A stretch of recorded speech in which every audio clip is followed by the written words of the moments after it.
এখন তোর কি হবে রে শিশির? তোর ডিপার্টমেন্ট থেকে কি তোকে খুব চাপ দিবে? দেখো মা, যা হওয়ার হয়ে গেছে। অফকোর্স আমার ডিপার্টমেন্টে একটা প্রেশার থাকবে, সেটা আমি সামলে নেব, কিন্তু আমি ভয় পাচ্ছি তোমার মেয়ের কথা। ও যে বিপদের মধ্যে পড়েছিল, ওর যে কোনো ক্ষতি হয়নি সেটা চিন্তা করে তো আমার গায়ের লোম এখন কাটা দিয়ে উঠছে। ভাইয়া, আমার যতটুকু মনে হয় নোমান ট্র্যাপে পড়ে কাজটা করেছে। আমি যতটুকু নোমানকে চিনেছি, নোমান এরকম ছেলে না।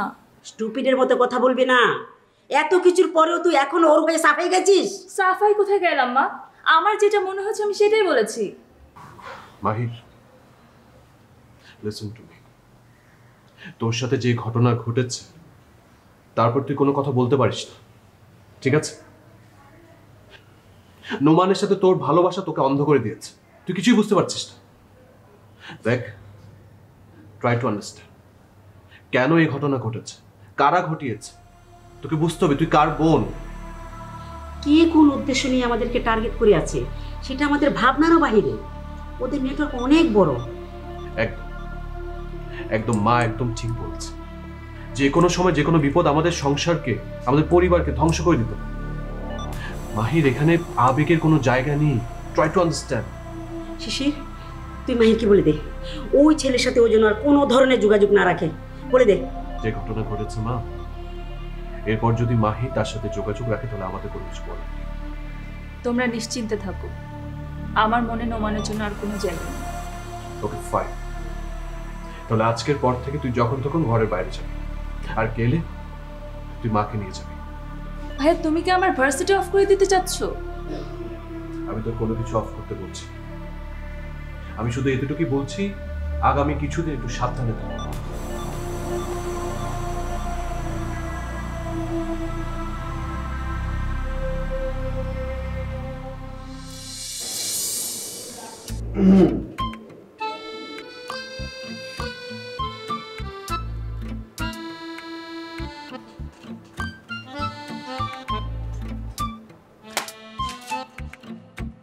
কি দুলো ভাই কিছু বলছেন? কানে ইয়ারফোন লাগিয়ে আসিস, কিছু বললে শুনবি কি করে? ওহ, সরি সরি সরি দুলো ভাই। ঠিক আছে, বলেন, এবার বলেন। কদিন তো আমরা কক্সবাজার থেকে ঘুরে আসলাম, জি। এই সুযোগে কোনো ঝামেলা পাকাসনি তো? কি যে বলেন না দুলো ভাই, আমি মন্টু কি ঝামেলা বাঁধানোর মতো কোনো ছেলে? সারাদিন চাকরি বাকরি টিউশনি এসব করে তো সময় পায় না, তো ঝামেলাটা বাঁধাবো কখন? তো ছাত্রীদের খবর কি? আচ্ছা, যার যার মতো করে ভালো যাচ্ছে। আমরা বাসায় নেই, এই সুযোগে সব ছাত্রীকে বাসায় এনে পড়ানো শুরু করিসনি তো? ঠিক, এরকম লজ্জাজনক কথা বলবেন এটা তো আমি কল্পনা করতে পারিনি। আপনি বিশ্বাস করবেন কিনা আমি জানি না, আমি কিন্তু আপনারা ছিলেন না টিউশন অফ করে রেখেছিলাম।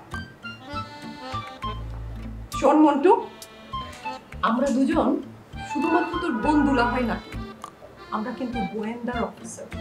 তুই এ কদিন কোথায় কি করেছিস সে খবর টেনে বের করার মতো ক্ষমতা আমাদের কিন্তু আছে। আমার দুঃখটা তো এখানে আপা, তোমরা সিআইডির লোক হয়েও আপন ভাইটাকে এখন পর্যন্ত চিনতে পারো। মন্টুরে, গাছ চিনতে হলে কি চিনতে হয়? আগে পাতা চিনতে হয়। তোর গাছের প্রত্যেকটা পাতা পোকা খাওয়া, তোকে চিনতে কি করে?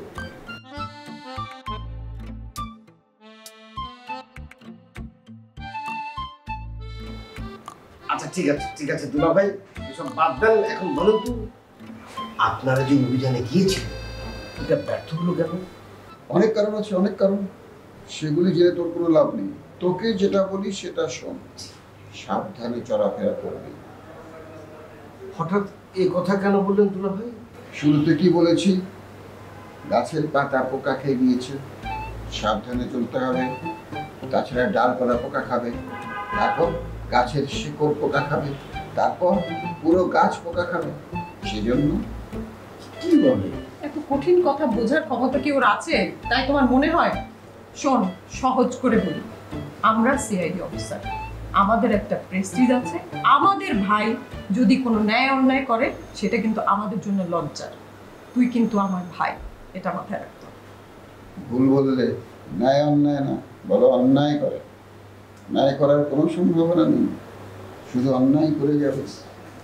যে গাছের পাতা পোকা খেয়েছে সে গাছ আবার ন্যায় করবে? শুধু অন্যায় করবে। এই দুলা ভাই কিছু খাবেন নাকি? নিয়ে আসি আপা। না শান্তি হবে না, বাতাস করো।